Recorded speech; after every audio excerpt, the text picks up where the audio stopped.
जय हिंद साथियों। स्वागत है आप सबका हमारे चैनल डिजोड वाला पे। और आज हम लोग बात करने वाले हैं पार्ट 2, यानी जो भी हम बात कर चुके हैं अब क्षार और लवण की लास्ट वीडियो में। और जिन लोगों ने लास्ट वीडियो को नहीं देखा है उसको जरूर देखें, क्योंकि बहुत ही इंपॉर्टेंट वीडियो है आप लोगों के लिए और बड़ा ही अच्छा क्वेश्चन पेपर में वहां से बनने वाला है। और जो है आज हम लोग जो बात करने वाले हैं इसमें भी इतने अच्छी बातें या ऐसे अच्छे क्वेश्चन होने वाले हैं जो आपके पेपर में 101% आने वाले हैं, यानी कुछ ना कुछ तो पक्का ही मिलने वाला है। आज हम लोग देखो, कल के वीडियो में जरूर देखे जाके अम्ल के बारे में लगभग सारी बातें हो चुकी हैं, और आज के वीडियो में हम लोग क्षार की लगभग सारी बातें करने वाले हैं, यानी बेसिस। क्षार को तो नहीं कह सकते भी, क्षारक की बात करेंगे। क्षारक और क्षार अलग अलग चीजें दोनों होती हैं, ठीक है। तो हम लोग बात करते हैं क्षारक की, बेसिस की। तो देखो, क्षारक क्या होते हैं। क्षारक वे पदार्थ होते हैं जो जलीय विलयन में जब घोले जाते हैं तो घोलने पे ओ हाइड्रॉक्सिल आयन यानी OH- आयन देते हैं, उन्हें हम क्षारक कहते हैं। और ये जो OH- आयन है ये जल में जब जाता है तो वियोजित हो जाता है, जल से अलग ही रहता है, उसमें घुलता नहीं है, पूर्णतया घुलनशील नहीं होते हैं। जितने भी क्षारक जल में घुल जाएं, विलय हो जाएं, उन्हें क्षार कहा जाता है। क्षारक जल में विलय नहीं होते, अगर वो विलय हो जाएं तो उन्हें क्या कहेंगे, हम क्षार कहेंगे, ठीक है। तो रही डेफिनेशन आपके सामने, ये इसको नोट करें तुरंत, ठीक। अब यहाँ पे आप देखेंगे जितनी बात मैंने बोली क्षारक के बारे में वो सारी हमने लिख दी, आप इसको भी नोट कर सकते हो, ठीक। जैसे मैंने बोला वैसे भी नोट कर सकते हो, या जो हमने लिखा वो भी नोट कर सकते हो। जैसे हमने कहा कि जो वे यौगिक होते हैं जो जलीय विलयन में हाइड्रॉक्सिल आयन OH- आयन देते हैं, ठीक है। OH- आयन देते हैं, लेकिन ये जो आयन है ये जल वियोजित रहता है, यानी जल से थोड़ा सा अलग रहता है, जल में घुलनशील नहीं होता है क्षारक वाले केस में। अब बहुत सारे केस में ऐसा होगा कि नहीं घुलनशील होगा, लेकिन कुछ सारे ऐसे केस बन जाएंगे जिसमें ये जल में घुल जाएगा, और जैसे ही जल में वियोजित हो जाएगा, पूरी तरीके से मिल जाएगा, तो मिलने के बाद घुलनशील हो जाएगा, तो हम कहेंगे वे क्षारक जो जल में घुलनशील होते हैं क्षार कहलाते हैं। क्षारों को इंग्लिश में आप बेसिस कहते हो, और जो क्षार है क्षार को इंग्लिश में हम लोग एल्कली कहते हैं, ठीक। एल्कली याद रखना, ये हो जाता है एल्कली। तो एल्कली क्षार होता है, यानी जल, ये OH-, लेकिन जो जल में घुलनशील है। क्षारक को सारे आ जाएंगे OH- देने वाले, लेकिन क्षार में कौन आएगा, जो जल में घुलनशील है। तो आपको एक डिफरेंस पता चल गया क्षारक और क्षार में। क्षारक क्या है, हम डिफिनेशन में सिंपल बोलेंगे, वे सारे के सारे पदार्थ जो जल में जब मिलाए जाएं, जल में जब डाले जाएं, तो OH- दे हमें, और OH- हमें दे। और अगर वो पूरा का पूरा जल में घुल जाए, पूरा का पूरा क्षारक जल में घुल जाए, तो उस क्षारक को क्षारक नहीं कहेंगे, बेसिस नहीं कहेंगे, उसको एल्कली, यानी हम उसे क्षार कहेंगे। और लगभग हमें क्षार ही मिलते हैं, बहुत कम केसेस में ऐसे क्षारक मिलेंगे जो जल में घुलनशील नहीं होते। सभी क्षारक क्षार नहीं होते हैं, लेकिन जो क्षार होते हैं, जितने भी क्षार होते हैं वो सारे के सारे क्या होते हैं, क्षारक होते हैं। यानी जितने भी अल्कली होते हैं, ऑल अल्कली इज क्या होते हैं, बेसिस। लेकिन जितने भी बेसिस हैं उनको हम ये नहीं कहेंगे कि वो अल्कली सारे के सारे होंगे, ठीक है। बात समझ गए होंगे मेरे ख्याल से। तो क्षारक और क्षार का जो बेसिक डिफरेंस है वो आपके सामने, कुछ हमने आपको क्षार लिख के भी दिखाए हैं। ये क्षार हैं आपके NaOH, KOH इसको कहते हैं, देखो ये NaOH हो गया कास्टिक पोटास हो गया, ये पोटेशियम हाइड्रोक्साइड इसको बोल सकते हैं। NH4OH इसको अमोनियम लवण भी बोलते हैं। तो कहने का मतलब अमोनियम हाइड्रोक्साइड, ठीक। Sodium hydroxide, potassium hydroxide, ammonium hydroxide. अब इन इन एग्जांपल्स को आपको याद रखना है। पूछा जा सकता है कि कौन से इसमें क्षार है, तो क्षार ही है, ठीक है। क्षार की डेफिनेशन आपको याद रखनी। आगे बात करने वाले हैं जो क्षार होते हैं इनके भौतिक गुण क्या होते हैं, इसको देख लेते हैं जल्दी से, इसको नोट करके हम आगे बात करते हैं। अब इसमें सबसे पहली जो बात है क्षारकों के जो गुण है, उसमें सबसे पहले हम ये बात करेंगे। देखो जो क्षार होते हैं ना, देखो क्षारक तो क्षारक हो गया, लेकिन क्षारक जब जल में घुलनशील है, यानी हम कहेंगे कि भैया ये क्षारक का विलयन है, तो क्षारक का विलयन क्या कहलाएगा, क्षार कहलाएगा। क्षारक तब तक है वो जब तक जल में घुलनशील नहीं, जैसे जल में घुल गया वो क्या कहलाया, क्षार। अब वो क्षार बन गया, यानी एल्कली बन गया। तो जो क्षार का विलयन होता है, तो आपके पास जो लाल लिटमस पेपर होता है ना, अम्ल में हमने क्या पढ़ा था कि जो अम्ल होते हैं वो नीले लिटमस पेपर को लाल कर देते हैं। नीला लिटमस पेपर उठाओ, मार्केट में लाइब्रेरी जो भी आपकी ये दुकान होती है स्टेशनरी वाली, वहां से ले आओ एक लिटमस पेपर, और उस पर कोई भी खट्टी चीज जैसे नींबू हो गया, सिरका हो गया, या जो भी होता है आपका, उस पर डालो। यानी वो डालने के बाद आप देखोगे कि अगर नीला लिटमस पेपर है उसका कलर लाल हो जाएगा। और अगर कोई ऐसी जैसे साबुन वगैरह हो जाती है, इसको आप डालते हो तो ये कैसा बना देगा उसको, उसको नीला बना देगा। लाल को नीला कौन बनाता है भैया? क्षार बनाता है। तो हमने पहला ही गुण ये लिखा है आपके सामने कि जो क्षार का जलीय विलयन होता है वो नीले लिटमस पेपर को क्या कर देता है, लाल को क्या कर देता है, नीला कर देता है।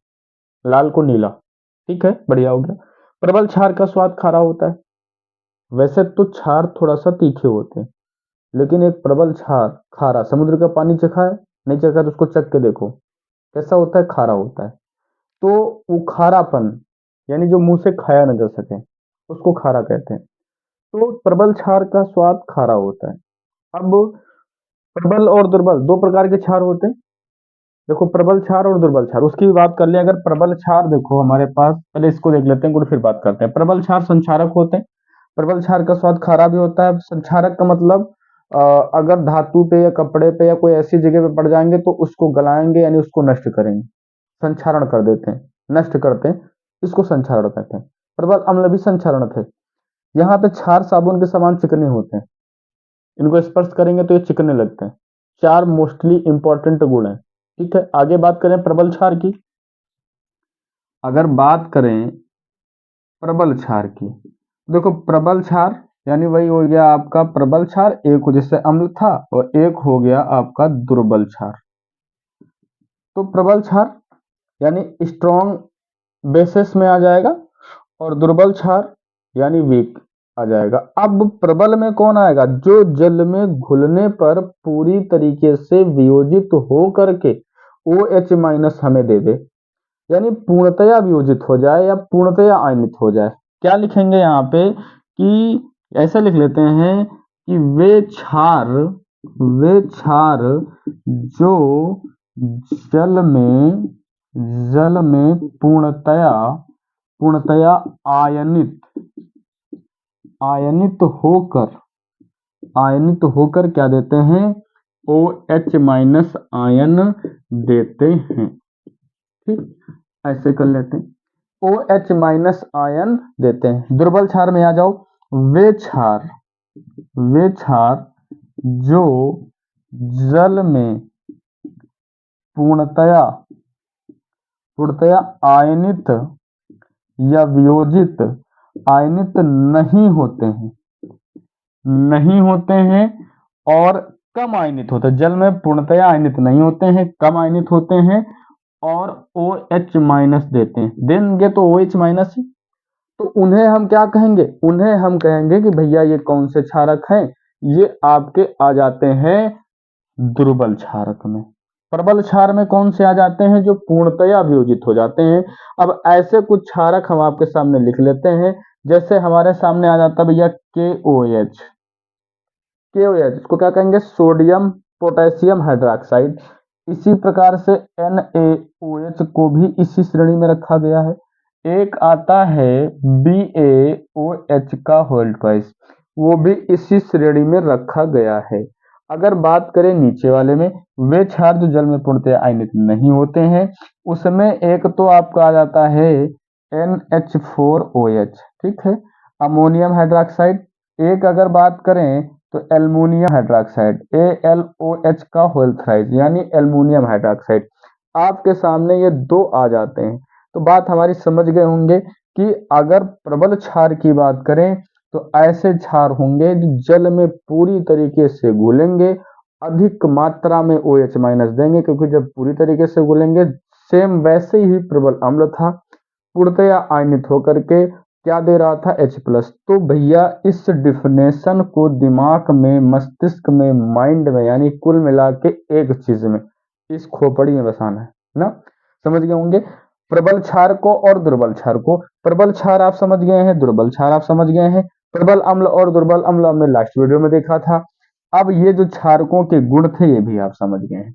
आपको ये भी पता हो गया है कि जो क्षारक होते हैं वो स्वाद में तीखे अगर ज्यादा प्रबल क्षारक होते हैं तो खारे हो जाते हैं, और चिकने होते हैं साबुन की तरीके से, जल में घुलते। एक गुण ये भी बना सकते हो कि अम्लों से क्रिया करके लवण और जल देते हैं, ये भी गुण बन जाता है। और हम ये भी कह सकते हैं कि भैया ये लाल लिटमस, नीले लिटमस पेपर को क्या करते हैं, सॉरी लाल को नीला कर देते हैं, लाल को नीला, और अम्ल क्या करता है, नीले को लाल। अम्ल नीले को याद करने की एक ट्रिक आपको बताते हैं, इस ट्रिक को आप याद रखना। ये ट्रिक है अनिल, और दूसरी है छलनी। आ से अम्ल, नी से नीला, लाल। अम्ल नीले को लाल करता है, छा से क्षार, क्षार लाल को नीला करता है। बोलो ट्रिक समझ में आ जाएगी। छलनी में क्षार, फिर ला से लाल, फिर नीला, लाल को नीला, नीले को लाल। अमल यानी अम्ल, आ से अम्ल, नीले को लाल। बोलो ये ट्रिक समझ जाओगे बड़ी आसानी से। अब बात करेंगे, अब क्षार के गुण कौन से हैं, कौन से रासायनिक गुण की बात करेंगे, इसको जल्दी से नोट करें। अब आइए आपके सामने बात क्षारकों के रासायनिक गुण, केमिकल प्रॉपर्टी ऑफ बेसिस, जिसमें सबसे पहला गुण है कि जो आपके क्षारक होते हैं ना, वो धातुओं से कैसे क्रिया करते हैं। और वो जो धातुएं होंगी, जैसे आपने जब एसिड पढ़ा था तो हमने कहा था सक्रिय धातु, क्योंकि धातुएं भी सक्रिय और अक्रिय यानी निष्क्रिय होती हैं, और जो अक्रिय होती हैं वो किसी से क्रिया नहीं करती हैं, ठीक है। और जो सक्रिय होती हैं वो क्रिया करती हैं। सक्रिय धातुएं में भी अधिक सक्रिय होती हैं, कुछ कम सक्रिय होती हैं, कोई मध्यम सक्रिय होती हैं। तो यहाँ पर जो बात करने वाले हैं वो एक हिसाब से मध्यम और कम सक्रिय की, अधिक सक्रिय की बात नहीं करते हैं, या अधिक सक्रिय भी हैं तो अगर वो क्रिया कर रही हैं तो वो भी करती हैं।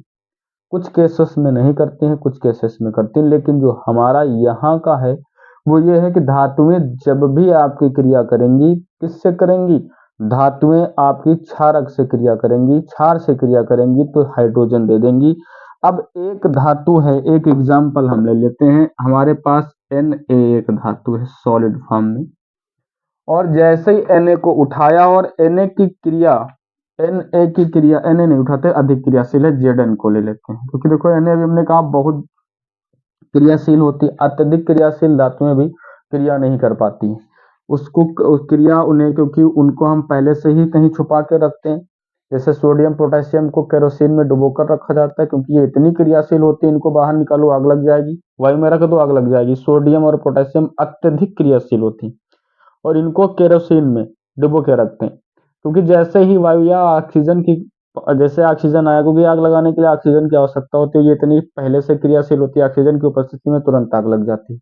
तो इसलिए सोडियम पोटेशियम को काहे में रखा जाता है, केरोसिन में डुबो के रखा जाता है, क्योंकि ये आपका क्वेश्चन भी हो सकता है क्यों रखा जाता है, तो आप याद रखना इसलिए रखते हैं क्योंकि ये अधिक क्रियाशील होती हैं और वायु की नमी में आने पर तुरंत ही आग पकड़ लेती है। तो जेडन की क्रिया हम करवा लेते हैं, NaOH एक प्रबल क्षारक है, इसका सॉल्यूशन ले लेते हैं, एक्वस सॉल्यूशन, और जैसे क्रिया करवाते हैं तो भैया बन जाता है एक हमारे पास Na2ZnO2 प्लस H2, ठीक, Na2ZnO2 प्लस H2 बन जाता है, सॉरी H2 बन जाता है। और ये किस फॉर्म में है, गैस में।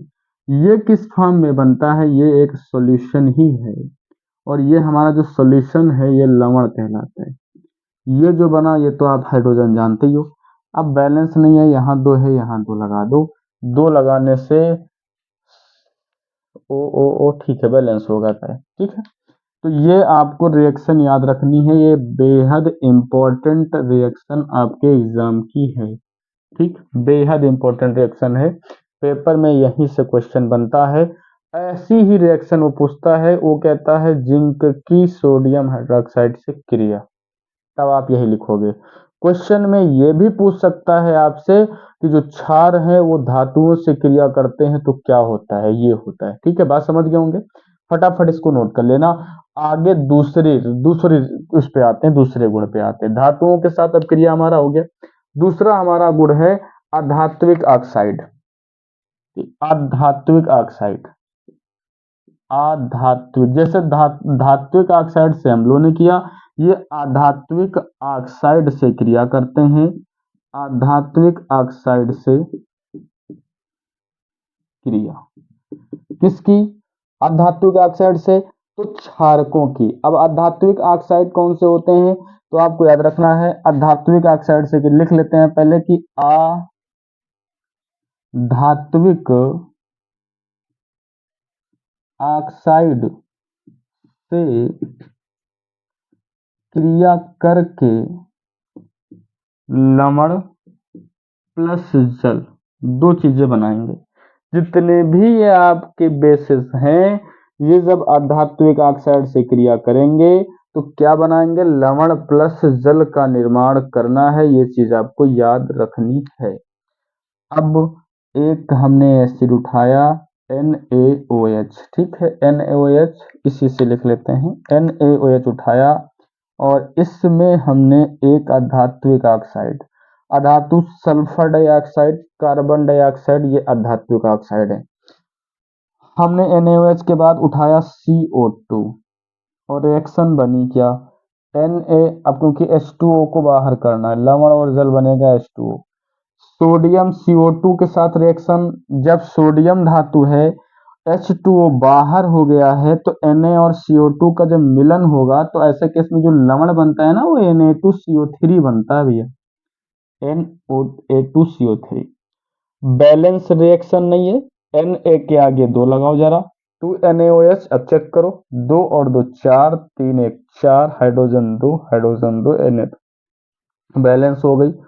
ऐसे ही रिएक्शन अगर हम दूसरी उठा लें, जैसे हमने लिख दिया आपके पास CaOH का होल ट्वाइस और इसकी रिएक्शन भी हमने करवा दी कार्बन डाइऑक्साइड जो कि गैसेस फॉर्म में है, बना के आप तुरंत चेक कर लेना, H2O बनेगा, CaCO3 बन जाएगा। रिएक्शन बैलेंस है कि नहीं है ये चेक करने के लिए दोनों तरफ यौगिक को देखते हैं। हाइड्रोजन 2 है, हाइड्रोजन 2 है, ऑक्सीजन 2 और 2 4 हैं, 3 और 1 4 है, कैल्शियम 1 है, कैल्शियम 1 है। अब क्रिया भी बैलेंस है। एक और चाहे उठा लो, आप अपने आप कर लेना भैया, सल्फर डाइऑक्साइड की रिएक्शन कर लेना NaOH से। NaOH से किसकी करना है, सल्फर डाइऑक्साइड की HW में, इसको कंप्लीट जरूर कर लेना। रिएक्शन क्या है कि होगी NaOH की, किससे होगी, सल्फर डाइऑक्साइड यानी SO2 से होगी। बात समझ गए होंगे, तो आप फटाफट इस चीज को नोट कर सकते हो। आगे फिर अगली रिएक्शंस की बात करते हैं। अम्लों के साथ अब क्रिया, रिएक्शन विद एसिड, जब क्षार जो है अम्लों के साथ क्रिया करेंगे तब क्या होगा, कुछ नहीं, बड़ा आसान है, यहाँ से 2 क्वेश्चन बन जाएंगे, 2 नहीं 3 बन जाएंगे, बड़ी आसानी से इस चीज को देख लेना। अम्ल के साथ अब क्रिया जब होती है तो ये चीज लिख लेना, अम्लों के साथ, अम्लों के साथ क्षारों की जब क्रिया होती है, क्षारों की क्रिया के फलस्वरूप, फलस्वरूप लवण, लवण प्लस जल का निर्माण होता है, पहली चीज। दूसरी चीज निर्माण होता है, दूसरी चीज इस अभिक्रिया को, इस अभिक्रिया को, इस अभिक्रिया को क्या कहते हैं, उदासीनीकरण, उदासीनीकरण अभिक्रिया, उदासीनीकरण अभिक्रिया, अभिक्रिया कहते हैं, उदासीनीकरण अभिक्रिया कहते हैं। इस चीज को अपने माइंड में फिट कर लेना, ठीक है। उदासीनीकरण अभिक्रिया किससे कहा जाता है, अम्लों के साथ क्षारों की क्रिया के फलस्वरूप अम्ल, लवण तथा जल का निर्माण होता है और इस अभिक्रिया को क्या कहते हैं, उदासीनी अभिक्रिया कहते हैं, उदासीनीकरण। याद रहेगा। न्यूट्रलाइजेशन मतलब जब भी एसिड बेस से रिएक्शन करता है उसके प्रभाव को नष्ट कर देता है, बेस का भी प्रभाव नष्ट, एसिड का भी नष्ट, न्यूट्रल हो गया, वो बिल्कुल सामान्य हो गया। और सामान्य अवस्था को क्या कहते हैं हम लोग, कि भैया ये न्यूट्रल हो गया, उदासीन हो गया। बस समझ गए। तो अब रिएक्शन कोई लिख लो, बड़ा सिंपल रिएक्शन लिख लेते हैं, NaOH प्लस HCl, दोनों का निर्माण हुआ, NaCl बन गया प्लस H2O बन गया। और भैया यही आपका कौन सा नमक है, साधारण नमक है, सॉरी, साधारण नमक जो हम लोग खाते हैं, साधारण नमक कौन सा है? NaCl, sodium chloride. बात समझ गए? तो सोडियम क्लोराइड साधारण नमक है और यही नमक हम लोग यूज करते हैं। अब साधारण नमक के बनाने का मेथड पूछ दिया जाए आपसे कि भैया साधारण नमक कैसे बनाओगे, तुरंत आप ये चीज को लिख दो, भैया साधारण नमक बनाने के लिए हमने क्या किया, NaOH उठाया, सोडियम हाइड्रोक्साइड उठाया और हमने क्या उठाया, आपने HCl यानी हाइड्रोक्लोरिक एसिड उठाया। और दोनों को उठाने के बाद हमने क्या किया भैया, तुरंत बना के तैयार कर दिया। और इस NaOH का एक नाम क्या है, इसको याद रखना आप, इसको कहते हैं caustic soda. Caustic caustic soda. Caustic soda में क्या मिलाते हैं? कास्टिक सोडा में हाइड्रोक्लोरिक एसिड मिलाते हैं, बन के तैयार हुआ साधारण नमक, बन के तैयार हुआ आपका टेबल सॉल्ट। ठीक है, बात समझ गए? अब आगे अम्लों के साथ अपक्रिया हो चुकी भैया आपकी। आपने 3 अपक्रियाओं को बहुत ढंग से पढ़ रखा है, यानी कहने का मतलब आपने जो भी क्षारकों के गुण को पढ़ा उसमें हर रिएक्शन को बहुत कायदे से पढ़ा। अब हम लोग क्षारक हैं जो ना, 2-3 क्षारक सब कुछ पढ़ डाला, क्षारक में इससे बाहर कुछ नहीं है। अब क्षारक के जो 2-3 उपयोग हैं, बस खाली वो देखने हैं। इसको नोट कर लो, फिर उपयोग देखते हैं।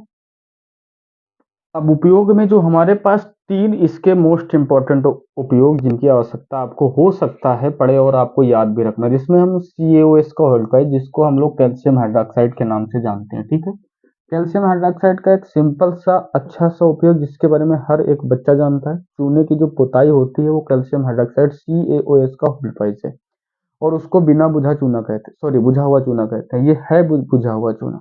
ये कैसा होता है? क्षारीय प्रकृति का होता है। ठीक है, क्षारीय प्रकृति का होता है, बुझा हुआ चूना है, CaOH का होल्ड है। जब मार्केट से चूना लाते हैं वो बिना बुझा चूना कहलाता है और उसको CaO कहते हैं। याद रखना, CaO ये भी आपका क्षार ही होता है। घरों में चूना जो पोता जाता है उसमें काम आता है। दूसरा, ब्लीचिंग पाउडर के निर्माण में। अभी आगे जब हम लवणों के कुछ गुणधर्म के बारे में पढ़ेंगे, ब्लीचिंग पाउडर का एक विस्तार पूर्वक अध्ययन करेंगे, वहां आपको बताएंगे जब ब्लीचिंग पाउडर का निर्माण हुआ ना तो उसमें आपने CaOH का वोल्टेज यूज किया है। कैल्शियम हाइड्रोक्साइड को उठाया है और उसको लगाया है, उसके बाद कैल्शियम हाइड्रोक्साइड और NH4Cl मिल करके ब्लीचिंग पाउडर का निर्माण करते हैं। ये आपको आगे बताएंगे। यहाँ पे दूसरी चीज क्या आती है, चमड़ा के ऊपर का बाल, जो चमड़ा होता है जानवरों की खाल से बनता है, ये तो आपको पता है, लेकिन उसके ऊपर का जो बाल होता है उसको साफ करने के लिए इसका प्रयोग करते हैं। किसका?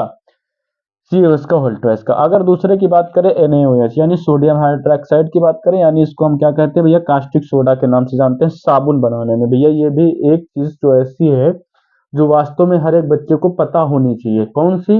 कि NaOH, क्योंकि अभी जब कार्बन एंड इट्स कंपाउंड यानी जो आपका लेसन है कार्बन और उसके यौगिक, जब उसको पढ़ते हैं ना वहां पर आपको याद रखना है कि इसके बारे में बताया जाएगा कि साबुन का निर्माण यानी सॉल्फनिफिकेशन रिएक्शन, यानी जिसको हमने साबुनीकरण रिएक्शन के नाम से जाना है, वो कैसे बनी उसमें इसकी आवश्यकता पड़ेगी। ठीक है, तो यानी साबुन बनाने में इसका प्रयोग होता है।